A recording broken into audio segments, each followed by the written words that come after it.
Here we go with tall, short boys, thugs, peoples. I don't know what I'm doing anymore. So here we go with another set from the Haulathon, wonderful experience of 2023. Everybody loved it. We've got a tall thug, we've got a short thug. They look pretty cool, but are they gonna be worth 60 bucks since nobody really is that invested into these two guys? That's a good question, isn't it? So looking at the front of the box, we've got everything we've just been looking at as I talked this whole time, because, that's just how it goes. Top of the box, side of the box, we got a figure shot. Side of the box, we got another figure shot. Bottom is where the good stuff is. That's where we know who all is involved in all this stuff. And back the box, which is just a bio about turtles every single time, which is kind of annoying. Then we have some previews of other figures that actually all came out at the same time as this. These three, which I have done reviews on these two, I have not done a review on those two. But we've got figures in their transformation place. You know what? I am having a really hard time getting this video out, so I think it's best if I just hand this off to my friend Kirk and see what he can do, because he's gonna do a much better job. So Kirk, can you please just do this for me? Because I don't know what's going on here. Oh snap, we can actually take things through cameras now. If I had known this, I would have been having way more figures in my collection. Anyhow, I'll take it from here, Jonathan. So in this video, we're looking at Tall Thug and Short Gangster from NECA TMNT. This is probably the least sought after pack from this year's Haulathon, but if you're looking to complete your Bebop and Rocksteady crew, this pack is definitely for you. Yes, I intentionally rhymed. Now, Jonathan already went over the packaging for these figs, which, by the way, I love this style of packaging, but I'm gonna get to the good stuff, which is the figures. Let's get to it. First up, we have Tall Thug, who also goes by the name of Dopey, according to TMTpedia. This character appeared in the very first episode of the cartoon, along with other members of Bebop and Rocksteady's gang. From top to bottom and all around, I think this figure has some nice details, but it's nothing too crazy. A lot of the detail can be seen in the head sculpt, which looks neat. I think the sculpting looks clean and the paint job on this is very intricate. He's wearing a light gray cap with a few other colors thrown in there like black, dark gray, and a very dark yellow color for those buttons on the side. They also made use of painted black lines to bring out those wrinkled details at the top of the cap. Taking a look at the face, I think NECA nailed the facial features for this one. He's got that big nose that sticks out underneath the hat, big ears with earrings, and this droopy look to the skin near the cheeks and mouth, just like you see in the show. There's also this chunk of hair at the back of the hat with a light amount of sculpting to it. A detail I wasn't expecting to see was his eyes underneath the cap. When you look at this dude straight ahead, you can't see his eyes at all, which is how the character was designed in the cartoon.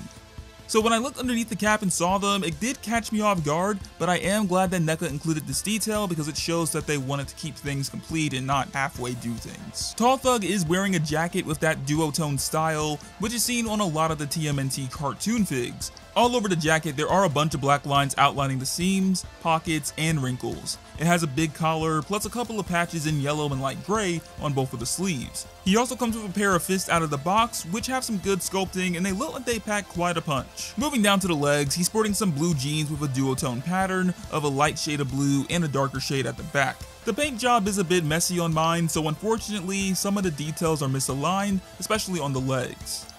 Last but not least, this thug has a pair of black boots. Both of them are pretty much identical in their sculpting, but the design is nice and I have no gripes with them. Next up, we have Short Gangster, also known as Dumbo. This character also appeared in the first episode of the TMNT cartoon alongside his tall counterpart. Comparing this figure to Tall Thug, this one is definitely the more basic out of the two. Moving up close to the head sculpt, we can see the work that's been done here, and it looks alright. It isn't anything that blows my mind away, but it does convey that short stature of this character. He has a bald head, arched eyebrows, and a chubby mouth with a tooth sticking out. As for the body, he's got a black vest over a dark gray tank top that has some wrinkles on it, and a bit of a big belly going on. Something else to take note of is the vest is made of soft plastic, which lets you see the details of the shirt underneath a bit more. Both of his arms are pretty simple, but they have some bulk to them on the shoulder and bicep. He also has these dark gray bracelets on the wrist and a pair of fists as well. Similar to Tall Thug, this figure is wearing pants with a duotone paint job too. I think NECA handled the shortness of the legs well, and the same goes for the sculpting that they threw in there. There are some slight wrinkles with black outlines, and the pants legs are cuffed at the end. I'd say the least interesting thing about this figure is probably the shoes, because they're pretty basic and there's not much detail going on with these compared to the boots on Tall Thug. As I stated before, these are probably the least desirable characters from this year's Haulathon, but I think NECA did manage to deliver some decent figures for those that needed these two for their collection. Each of the figures gets an interesting selection of accessories. Starting off with Tall Thug, there's a mutated head, mutated arm, 3 hands, a bat, and a sickle. In the cartoon, Tall Thug was mutated into a shrew, which is quite fitting when you consider their noses. The alternate head is pretty much the same as the human one when it comes to what he's wearing, but a lot of the details are bloated, like his ears, cheeks, and of course, his nose. You know that one scene in Austin Powers where Austin has a tough time not mentioning that one guy's mole? So you're the...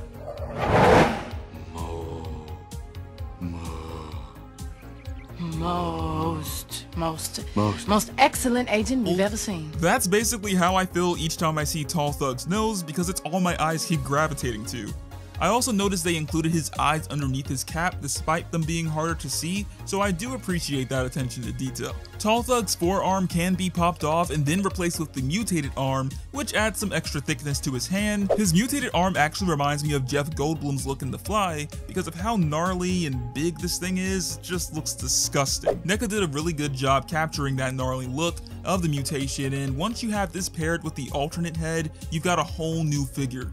In addition to that, he has a pair of gripping hands that can be used for his bat and another that's specifically made for his sickle. Both of the weapons are quite simple, but for what it's worth, the sculpting is good, and I do like that they included things that he used in the show. Moving along to Short Gangster's accessories, there's a mutated head, mutated arms, a pair of hands, a mallet, and a chain. Short Gangster's mutation turns him into a dog, as we can see with the alternate head. You can easily transform the figure by popping off the head and arms and then swapping them out with the mutated pieces. The sculpting for the head looks clean, and I do love the colors on it. There's a bit of sculpting for the fur plus some black lines to add that extra detail. Looking at the mouth, there is a bit of tongue showing due to the mouth being slightly open, but in all honesty, I think Short Gangster looks more menacing with his human head than his dog head. I mean, this thing looks so freaking adorable, and it's hard to believe that something like this could hurt anybody. Both of the arms have a similar look to the human ones, like the bulkiness and the bracelets on the wrist, but the key differences here are the change in color, and they also have some fur sculpted on the sides, which looks very nice, along with some claws for hands. The mutation of this character is just very confusing though, because he has a dog's head, but then his arms look similar to that of a sloth's, so I'm guessing he got the best of both worlds with his mutation. Switching back to human form, there is a pair of gripping hands that can be used with the mallet and chain. The mallet is a simple looking weapon, but I do like that they sculpted the spiral design on both sides and then used black paint to make it stand out. I also dig the chain he comes with because the quality feels nice, and I like that it's unpainted because it keeps that shiny look to it as well. Overall, I really dig the selection of accessories NECA gave these figures, and they're a nice way to give your figures some variety while on display, or of course using them in toy photography. The articulation on these figs reminds me a lot of the Grunt and Jersey Red figs I reviewed. The reason is that Tall Thug has the most range of motion like Grunt, and Short Gangster has the least like Jersey Red. Tall Thug's head has a good bit of movement in his head.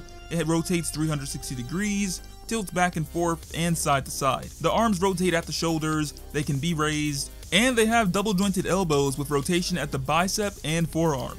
Like a lot of other figures, the wrists rotate as well and can tilt back and forth. Moving over to the body, there is a rotation in the waist and a little bit of tilt in the diaphragm cut, which you can see if you peek underneath the jacket. I feel as if the diaphragm could tilt side to side a bit more, but I think it's limited a bit by the bottom of the jacket. When it comes to the rest of the legs, there's movement in the thighs, they can do splits and kick up a little bit. He also has double jointed knees, boot swivel, and ankle rockers with a bit of tilt back and forth.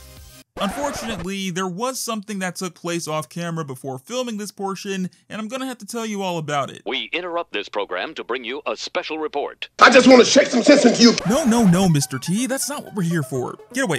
So I was messing around with the articulation a bit off camera when I got around to the boot swivel, which seemed to be going fine until his boot popped clean off.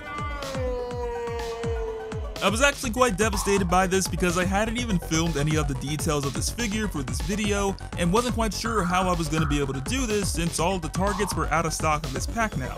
Instead of focusing on the downside of this incident, Jonathan and I wanted to make this a teachable moment for you all.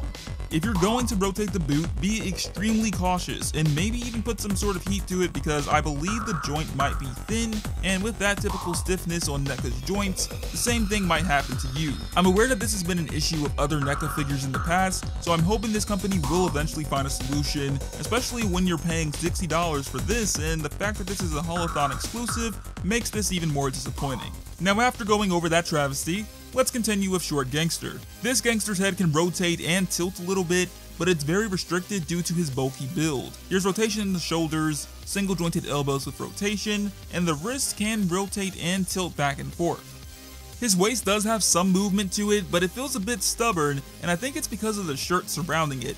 Moving to the legs, there's movement in the thigh, single jointed knees with rotation, and ankle rockers. You can also kick the legs up a fair amount, and kick them out at the side for splits. The articulation with these figures is what I expected out of the box. The movement on them makes sense due to the structure of their bodies, so I really have no complaints when it comes to that. Usually on my channel, I like to make a quick cinematic showcasing the figures in different poses and all that fun stuff, but due to our mishap with Tall Thug's boot, I'm gonna pass these back over to Jonathan and let him handle the rest. Take it away, Jonathan. Oh, Jesus Christ. Kurt, come on, man. All right, well, I guess I'll do the posing segment and close this all out. So enjoy these poses with non-broken legs, and we'll see you next time.